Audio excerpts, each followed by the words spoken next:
Hey everyone, it's Patrick with Remax Realty Team here in sunny Cape Coral, Florida. Welcome to my April 2016 market recap edition. You want to hang on till the end if you're interested in financing. I have some important information that deals directly with financing at the very end of this video. So we got a lot of data to cover. So sit back, relax, and enjoy. So the city of Cape Coral sold about 380 houses last month, which is off pace from same time last year, which was about 430 houses that actually closed. I think a couple of reasons that we could be seeing this is twofold. One being a seller's market, and two, the appraised values of the home. So with it being a seller's market, what that means is that the seller is in control of the market. So there's not enough inventory to go around, so the buyers essentially have to buy what's there, and there's not a whole lot of negotiation at that point. But now with the appraised values of the homes have been increasing over the last 4 or 5 years, and combination of those two could be one of the reasons why we saw that little bit of a pullback in the quantity sold. So taking a look at the first quarter of single-family home sales, you'll notice that the distressed sales are making up about 10% of the overall sales. You'll see a natural progression in increasing sales with a pretty good size spike in March. I think the reason that we're seeing the spike in March is from the people that were looking in the December-January area. They all kind of finally made up their minds in probably like the January-February area, which would give us that 30-45 day closing, which would then give us that spike in March. So it's good to see rising sales. Monthly comparison for Cape Coral. It's nice to see that we had a 6% increase over last year in the average sales price. It's nice to see kind of a moderate increase, not a double digit. I think when we had double digit increases back in the day, kind of ran us into some trouble. The average list to ratio sales price of 97%. So the sellers are getting about 97% of what the property is listed for. Providing the property is listed correctly, we should be seeing right around that 97% is something that we've been seeing quite often over the last few years or so. Inventory is at 4.7 months of inventory, which puts us currently into a seller's market. Next month could change, but looks like right now with that type of inventory, short inventory is going to put the seller in control. Cape Coral home prices on the rise. I love looking at this graph. It goes all the way back to 2011 when our market actually bottomed out. Actually bottomed out in December of 2010. So tracking it at January 2011. It's kind of nice progression in what we're seeing. Kind of flattened out in the 13-14 area, but the nice progression of things. Prices are going up. If you're looking to buy, might be a good time to put some serious thought into buying your next home. Cape Coral saw 125 brand new building permits pulled last month, which is about a 47% increase over last month. This slide doesn't show that particular quantity, but you can see that we're almost doubled the amount from this time last year.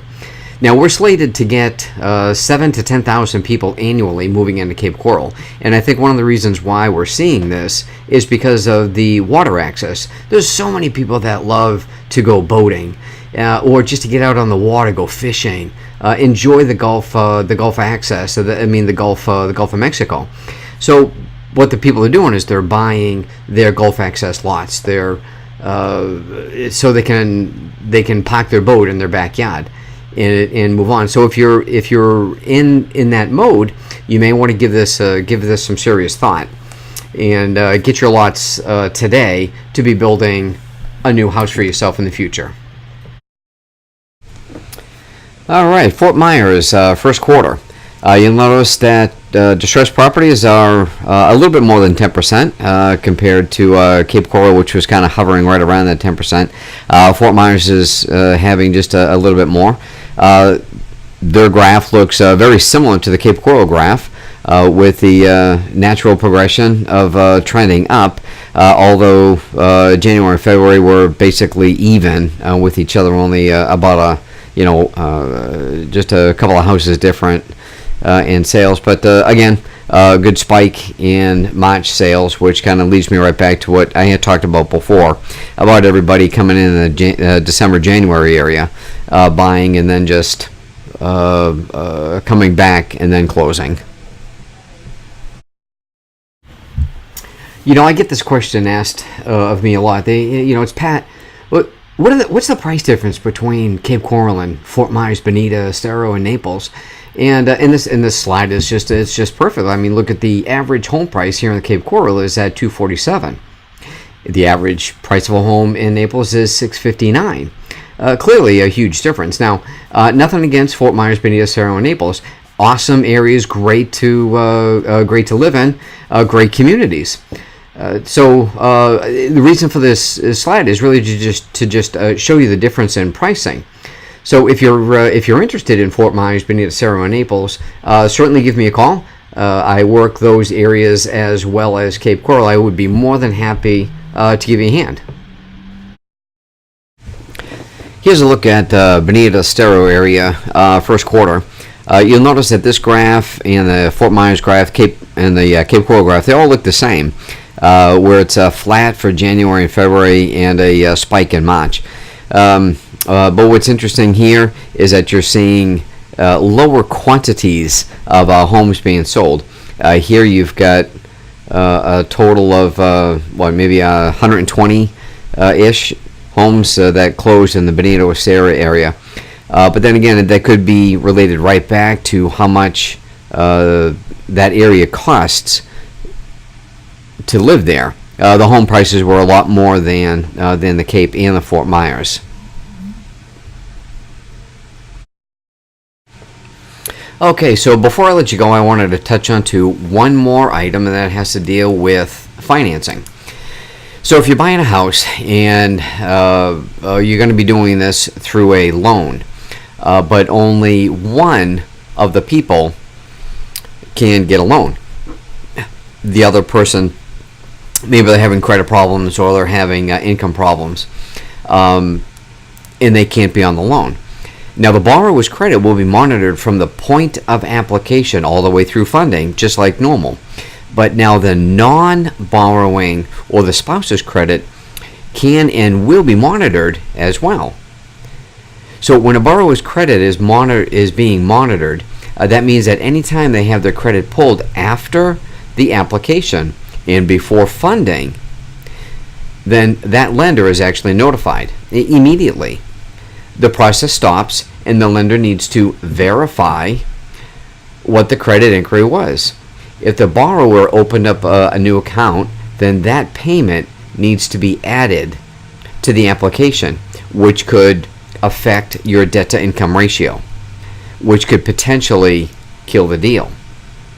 So what I need to remind you is that when you make application for a loan, don't buy anything. Don't make any major purchases. Don't go out and fill out for a new credit card. Don't buy a new car. Don't buy new appliances. Wait until all of this goes through and you're actually in your new home. Then you can start making any of those changes. Now, not all lenders are doing this right now, but we're seeing more of that trend. Okay, well, look, guys, that'll wrap up for today. If I can help you guys at all, answer any more questions, or if you have some items that you would like to maybe have me discuss on a video blog or something, just email, call me, and I'd be more than happy to take care of it. Okay, thanks again, and we'll talk to you next month.